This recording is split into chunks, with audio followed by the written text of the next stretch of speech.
સરગોશ લેખક ગુણવંતરાય આચાર્ય પ્રકરણ 16 જય દરિયાલાલ। અલમલ્લાહના બેટની અંદર આવેલી ઊંચામાં ઊંચી ટેકરી ઉપરથી અમોલક અને રણમલ ઉગતા પ્રભાતથી સોનેરી બનેલા દરિયામાં એક પછી એક જહાજને દૂર દૂર પંખીસમા બનતા જોઈ રહ્યા હતા। આ બેટની આખીએ વસ્તી વિખરાતી હતી, વાતાવરણમાં ગમગીની હતી, ઉદાસીનતા હતી, કિંગ કર્તવ્ય મૂકતા હતી। કોઈને રહેવાનું ગમતું ન હતું, જવાનું ગમતું ન હતું, એવો ક્ષોભ સૌને હતો। એમાંથી અનેકોના મન અલમલ્લાહમાં હવે વસવાનો કોઈ અર્થ રહ્યો ન હતો। ચાંચિયાગીરી વગર સોદાગરોના જહાજને લૂંટીને એના અસબાબ ઉપર જીવવા સિવાય બેટમાં બીજી કોઈ કરતાં કોઈ રોજગારી ન હતી। લૂંટના માલને ડોગવવામાં અલમલ્લાહ જેવું સ્વર્ગધામ બીજું કોઈ ન હતું। એની સલામતી પાંચ પાંચ દેશોની આરમારો સામે અભંગ રહી હતી ને રહી શકે એમ હતું। લૂંટનો માલ ન હોય તો કાળો પરસેવો પણ એની ધરતીમાંથી અનાજનો એક કણ પણ પેદા કરી શકે એમ ન હતો। આખો બેટ 10 માઇલના ઘેરાવામાં નર્યા કાળમીન પથ્થરનો બનેલો હતો। પથ્થરો ઉપર હવાના ઘસારાએ ને પવનના સપાટાએ પથ્થરમાંથી જ પેદા કરેલી ધૂળ સિવાય એમાં માટી જેવું કંઈ હતું જ નહીં।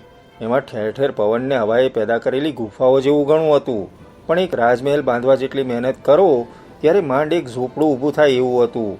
કાળમીટ પથ્થરોને રેતીની વચમાં ક્યાંક ક્યાંક નાળિયેરી ને ખજૂરીના ઝાડ હતા, પરંતુ એનો મોટો ભાગ તો વાંઝ્યો જ રહેતો ને એનો ઉછેર થાય એમ જ ન હતો। પાણીની એક સરવાણી હતી ને એની નાની નદી પથ્થરો ઉપરથી વહેતી। મહેનતને માટે ત્યાં અવકાશ એવું હોય તોય માંડ 5-25 માનવીના ગુજારાથી વિશેષ ન હતું। એટલે જો માથે કોઈ કર્તવ્યનો બોજો ન હોય ને બહારથી લૂંટના માલની કાયમ આયાત ન હોય તો એક બકરાને પણ આખો દિવસ ભમે તો જ માંડ પેટ પૂરતું પોષણ મળે એમ હતું। એટલે હવે કોઈને અહીં રહેવામાં સ્વાદ ન હતો ને ગોપીના દેહની ભસ્મ સાથે અમોલકને એકલો મૂકીને જવાનું સૂઝતું પણ ન હતું। પરંતુ એવામાં બે વાતો બની। એક તો એ કે રણમલ શેઠ પોતાનું જહાજ લઈને આવી પહોંચ્યા છે, એટલે હવે શક્કરબાર। અમોલકની એમને વ્યવહારિક કે ઔપચારિક કોઈ ફિકર નહોતી। એમને ચિંતામુક્ત કરનારી એ એક વાત ઉપરની એમની ચિંતા એકદમ વધારી મૂકે એવી બીજી વાત બની હતી। અલમલ્લાહના ડુંગરાળ ખડકાર ને પથરાળ બેટની ભીતર મધરાતે વગડામાં ભૂત રડે એવા અવાજ આવતા થયા હતા। દૂર દૂર દરિયામાં લડાઈ ચાલતી હોય એવા, દૂર દૂરથી તોપો સંભળાતી હોય એવા અવાજો પેટાળમાંથી આવતા હતા। ક્યારેક આખો બેટ ધ્રુજતો હતો ને પછી જેમ જેમ અવાજ વધતા ગયા તેમ તેમ બેટની ધરતી ગરમ થવા માંડી હતી। જ્યાંથી પાણીની સરવાણી ફૂટતી હતી ત્યાંથી સિસોટી મારતી વરાળનો ફુવારો ચડવા માંડ્યો હતો। દૂર દૂર આકાશમાં કોઈ શકરો સિસોટી મારતો હોય એવો અવાજ એમાંથી અખંડ નીકળવા માંડ્યો। હવે તો એમને પાણી મળતું બંધ થઈ ગયું હતું। પીવાના પાણીનું એકમાત્ર સાધન વરાળના ફુવારા રૂપે ઊંચે ઊંચે ઉડતું હતું ને એનું એકાદ ફોરું પણ શરીરમાં ફોલ્લા ઉપસાવતું હતું। હવે સર્વને માત્ર પોતાની ફિકર થઈ પડી। બીજાઓની ફિકર કરવાના મનોભાવો દબાયા ને લેવા એટલો માલ ભરીને એક પછી એક વહાણ અલમલ્લામાંથી ખસવા જ લાગ્યા। ટાપુથી દૂર ને વધારે દૂર ખસતા પંખી જેવા બની ગયા। ઊંચી ટેકરી ઉપરથી અમોલક અને રણમલ એ જહાજોને વિદાય થતા જોઈ રહ્યા હતા। હવે બેટના બારામાં એકમાત્ર એમનું જહાજ રણછોડરાયા હતું ને દરિયામાંથી વરાળનો સફેદ પડદો ઉઠતો હતો, હવામાં લહેરાતો હતો, ગાઢ થતો હતો। હવે ટાપુમાં કોઈ શેષ રહ્યું ન હતું। ચાલો, બેટ પણ હવે આપણને વિદાય આપે છે। અમોલકે પોતાનો એક પગ ઊંચો કરીને તળિયું જોયું। પગનું તળિયું તપીને લાલચોળ થઈ ગયું હતું। હવે હવામાં દરિયાની ગંધ ઉપરાંત કડવી ને તુરી એવી ગંધકની ગંધ પણ ભમવા લાગી। એમણે આસપાસ નજર કરી। નાળિયેરી ને ખજૂરીના થોડા ઘણા વૃક્ષો હતા, વેર વિખેર હતા, તે તમામ આગના થંભ જેવા બન્યા હતા। બધા જ ગયા, આપણે એકલા જ રહ્યા, અમોલકે કહ્યું। હવે આ ધરતી જાકારો આપે છે, આપણે આપણા જહાજમાં જઈએ। ભર ઉનાળામાં રણની રેતી ધગી ઉઠે એવા ધગધગતા કાળમીટ પથ્થરો ઉપરથી તેઓ વેગથી કાંઠે આવ્યા। નાવમાં આવ્યા। ચૂલા ઉપર ગરમ પાણી ઉકળતું હોય તેમ નાવના પાણી હવે ખદબદતા હતા। કોઈ રાજવીને વિદાયમાનમાં જેમ તોપો વછૂટે ને ધડુકે એમ બેટમાંથી તોપોના અવાજો જેવા અવાજો ઉપરા ઉપરી સંભળાઈ રહ્યા હતા। કાંઠા ઉપરથી એમણે છેલ્લી નજર પાછળ કરી। કોઈ ભયંકર ભુજંગ પોતાની જીભના લપકારા લે એમ જ્યાં પાણીની સરવાણી હતી ને જ્યાં વરાળનો સિસોટી મારતો ફુવારો હતો ત્યાંથી હવામાં લાલચોળ પથ્થરો ઊંચે ઊંચે ઉડ્યા। પેટાળમાંથી જાણે લોખંડનું ભૂંગળું ઉપસી આવ્યું હોય એમ ગોળ ભૂંગળું રચાયું। એમની નજર સામે એનો એક છેડો તૂટ્યો ને એમાંથી જાણે સોનાની નદી હોય એવો કેસરી રંગનો પથ્થરો આગરસ બહાર નીકળ્યો। શિકાર તરફ જેમ અજગર ઘસડતો જાય એમ એમના તરફ મંદ પરંતુ અથાગ ગતિએ વધવા લાગ્યો ને એને પગલે પગલે પથ્થરો ફાટતા હતા। આગના રંગબેરંગી લીસોટા ઉઠતા હતા। હવે નાળના પાણી જાણે વરાળ બન્યા હતા। હવે શ્વાસ લેતા પણ દાહ લાગે એવી ગરમ હવા થઈ ગઈ. ગાજૂસની હવા પણ હિમાળા જેવી લાગે એવી. એક હરણફાળે તેઓ બંને વહાણમાં ચડ્યા ને ચડતા હોય તેમણે વહાણ ઉપર જોયા હુપા માણેકને, વલ્લભને, તુલસીને, રૂખીને, નાથુજીને, શક્કરબારના જોરાવર સંગીઓના છેલ્લા અવશેષને. અરે પણ તમે લોકો ગયા નથી? જવાનું અમારે ક્યાંય નથી ને બધે છે, જ્યાં તમે ત્યાં અમે. પણ અત્યારે વાત કરવાનો અવસર નથી. આ ધીકતી આગમાંથી વાહનને ઝટ બહાર મધદરિયે કાઢો. સુસવાટ કરતી વરાળમાંથી, ઉકળતી નાળમાંથી એમણે વહાણને બહાર કાઢ્યું. વહાણ પણ હમણાં સળગી ઉઠશે એવું ગરમ થઈ ગયું હતું. બેટથી દૂર દૂર તેઓ તેને લઈ ગયા. એમની વિદાયને ઉતાવળી કરવા માટે બેટ જાણે એમના ઉપર ગોલંદાજી કરતો હોય એમ ધગધગતા લાલ અંગારા જેવા પથરાઓ પડતા હતા. દૂર ગયા પછી અમુલકે કહ્યું, હવે સટ સંકેલો, વહાણને માઠું કરી નાખો. આપણું ઘર સળગે છે, એ આગ જોવા દો. ગોપીનું તપ આખરે ફળ્યું. મારા વહાલા રણછોડે એની ચિતા પણ જોને કેવી ખડકી છે. જહાજના સથા ઉપરથી તેઓએ અલમલ્લા બેટમાં રણછોડરાયે વછોડવા માંડેલું દારૂખાનું જોવા માંડ્યું. આભમાં ઊંચે અને વધારે ઊંચે પેટાળનો કાટ ઉડવા માંડ્યો. ઉપરથી રંગબેરંગી રોશની હોય એમ ફાટવા માંડ્યો ને દૂર દૂર કોલસાની ભૂકીઓ ઉડવા લાગી. એમનું જહાજ, આખું ભૂતિયું જહાજ હોય એમ શ્યામરથથી છાઈ ગયું. તેઓ જાણે પ્રેતલોકના માનવીઓ હોય, જીવતા પડછાયા હોય એમ શ્યામ થઈ ગયા. ચોપાસ આકાશમાં અંધારું છાઈ ગયું ને સૂરજ લાલ રંગનો દેખાવા માંડ્યો. બેટની એક દિશા આખી એ દરિયા સુધી ઉડી ગઈ ને એમાંથી દરિયાના પાણીએ આગના જીવતા મુખમાં ઠલવાયા. એની વરાળ થઈને ટાપુનો વધારે ભાગ ફાટ્યો. ગભારા છૂટતા હોય એમ ચિત્ર વિચિત્ર રંગના વાદળા, ધૂળના, સળગતી ધૂળના વાદળ આબમાં પવનમાં પતંગ ચગે એમ ઊંચે ને ઊંચે વધારે ચગવા લાગ્યા. વળી પાછું દરિયાએ જોર કર્યું ને દરિયાના પાણીને જ્વાળામુખીની આગ વચ્ચે ભયંકર સંગ્રામ મંડાયો. 4 વખત આગે દરિયાને સળગાવીને પાછો કાઢ્યો ને 4 વખત દરિયાએ વરાળ થઈને ટાપુને ચીરીને તોડ્યો, આભમાં ઉડાડ્યો. હવે કાનના પડદા ફાડી નાખે એવા અવાજ સાથે ટાપુ ફાટવા માંડ્યો. 4 વખત આગે દરિયાને પાછો કાઢ્યો. 4 વખત દરિયાએ ટાપુને ચીર્યો. 5મી વખત બધું સુનકાર થઈ ગયું. બિહામણી લાગે એવી શાંતિ છાઈ ગઈ ને અલમલ્લાહનો બેટ નામશેષ થઈ ગયો. એના ઉપરથી સર્વસૃષ્ટિ નાશ પામી હતી. જે ટાપુ હતો એની કોલસાની ભૂકી દૂર દૂર સેંકડો ગાંવ સુધી દરિયાને કાળો, કેવળ કાળો રંગી રહી. ધોળે દિવસે દીવા જોઈએ એવું ઘોર અંધારું ચારેકોર છાયું હતું ને હવે એ ભયાનક ધડાકાનો છેલ્લો કાંડ એમણે નજરો નજર નિહાળ્યો ને એવો દેખાવ માનવજાતની તવારીખમાં ગણ્યા ગાંઠ્યા અભાગી માનવીઓ સિવાય બીજા કોઈએ જોયો નહોતો. માનવજાતે સાંભળેલો મોટામાં મોટો અવાજ ઉઠ્યો ને દરિયાના તળ ઉપરથી આખો ને આખો બેટ અદ્ધર ચડ્યો. વડનું ઝાડ સળગતું હોય એવો ટાપુ ઊંચે વધારે ઊંચે ચડતો ચડતો ઉપર ને ઉપર છેક બહાર ચડી ગયો ને ચડી ગયા પછી એ પાછો નીચે ઉતર્યો જ નહીં. માત્ર આકાશ આખું લાલચોળ રંગનું રંગાઈ ગયું. સૂર્ય લીલો થઈ ગયો ને નીચે બીક લાગે, છાતી ફાટી જાય એવું નરું લીલું અજવાળું જ છાઈ રહ્યું. અલમલ્લાહનો બેટ આખો આસમાનમાં રજત થઈને ફેલાઈ ગયો. કહે છે કે આકાશમાં ચડેલી એની ધૂળને ધરતી ઉપર પાછી આવતા પૂરું 1 વર્ષ લાગ્યું હતું. આખી દુનિયામાં 4 દિવસ સુધી સૂરજ લાલ રંગનો, ગરમી વિહોણો ને ચંદ્ર લીલા રંગનો દેખાયો. 4 દિવસ સુધી આખો દરિયાલાલ કાળા રંગે રંગાઈ ગયો હતો. અને પછી ક્ષણભર જોનારને લાગ્યું કે જ્યાં અલમલ્લાહનો બેટ હતો ત્યાંથી ઉપરનો બેટ ઉડી ગયા પછી પેટાળમાંથી બીજો જ બેટ નીકળી આવ્યો છે. બીજી ક્ષણે તેઓ રણછોડરાયા ઉપર તમામ સઢો ચડાવીને નાસવા જ માંડ્યા. 50 ફૂટ ઊંચું દરિયાનું મોજું પાણીનો ધણકૂટ દોડ્યો આવે એમ દોડતું હતું. પરંતુ દોડી દોડીને તેઓ કેટલા દૂર જવાના હતા. મોજું એમને આંબી ગયું. એણે રણછોડરાયાને નીચેથી ઉપાડ્યું દરિયાની સપાટી ઉપર 50 હાથ અને પછી માથે મુગટ ધર્યો હોય એમ એને પોતાની માથે જ પકડી રાખીને મોજું આગળ દોડ્યું. તેઓ કેટલે દૂર ગયા હતા એનો પણ એમને અંદાજ ન રહ્યો. તેઓ ક્યાં હોય એનો પણ અંદાજ ન રહ્યો. આખું જહાજ બારીક કાળી રેતથી જાણે છલોછલ ભરાયું હતું. એની નીચે એમના પહેરવાના, ખાવાના પીવાના દટાઈ ગયા હતા. ચારે પાસના દરિયાની વચમાં 50 હાથ ઊંચા મોજા ઉપર તેઓ મોજાના ભયાનક વેગથી દોડ્યા જતા હતા ને મોજામાં જાણે સીસું પાયું હોય એમ વહાણ જકડાઈ ગયું હતું. દિનરાત મહેનત કરીને એમણે રેત ઠાલવી. દિનરાત મહેનત કરીને એમણે સટ ખંખેર્યો. દિનરાત મહેનત કરીને એમણે સુકાન સાફ કર્યા. તેઓ જાણતા હતા કે જીવતી જળ સમાધિ એમની સામે હતી. વહેલા કે મોડા પણ તેઓ મોજાની પકડમાંથી છૂટી તો જવાના જ. જેટલું મોજું ઊંચું એટલી ઊંડી એની ખીણ.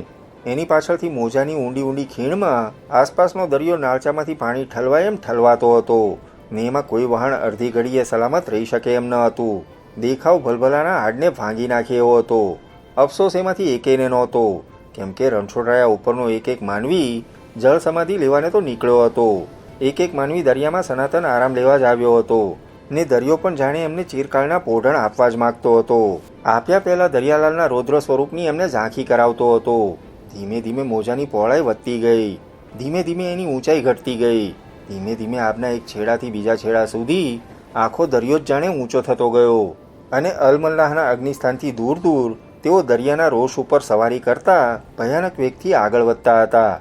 ફૂફાડા મારતા અને વેગથી દોડતા ભુજંગ ઉપર એક કીડી બેઠી હોય એવા. આમ તો દિવસ કે રાતની કંઈ ખબર કે ગમ પડે એમ ન હતું, પણ આખરે લાલ સુરત દેખાતો બંધ થયો, લીલો ચંદ્ર દેખાતો થયો. ત્યાં એમણે દરિયાની પકડમાં પકડાઈને હીણભાગી બનેલા એક જહાજને જોયું. એમણે જોયેલા જહાજની હાલત જરાય સારી દેખાતી નહોતી. ઉછળતા દરિયાના પાણી એમાં ઉપરથી ભરાયા હતા. જ્વાળામુખીના ધડાકાથી પવન તીર જેવી ફણાવાળો વહેતો થયો હતો. એણે જહાજની જમણી અતરી આખીએ ઉઘાડી કરી નાખી હતી. માણસ આખું આરપાર નીકળી જાય એમ એના પાટિયા ઉઘડી ગયા હતા, ને જ્યાં ઉઘડ્યા નહોતા તેમાં ઊભી તિરાડો પડી હતી.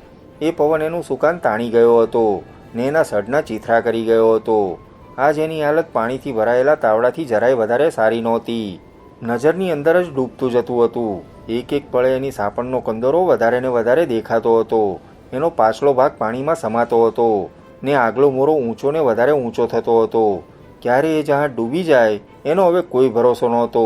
એના ઉપરના ખારવાઓ છેક આગલા મોરા ઉપર આવી ગયા હતા, ને આગલો મોરો પણ શરાબ પીધેલા ખલાસીની જેમ ડોલતો હતો.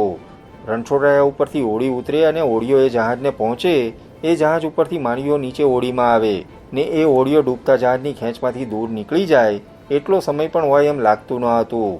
મધદરિયે ડૂબતું જહાજ એક ખતરનાક પાડોશ છે. જહાજ ડૂબે છે ત્યારે એ ડોલવા માંડે છે, ને ક્યારે કઈ બાજુ એ ડોલશે એ કોઈ કહી શકે નહીં.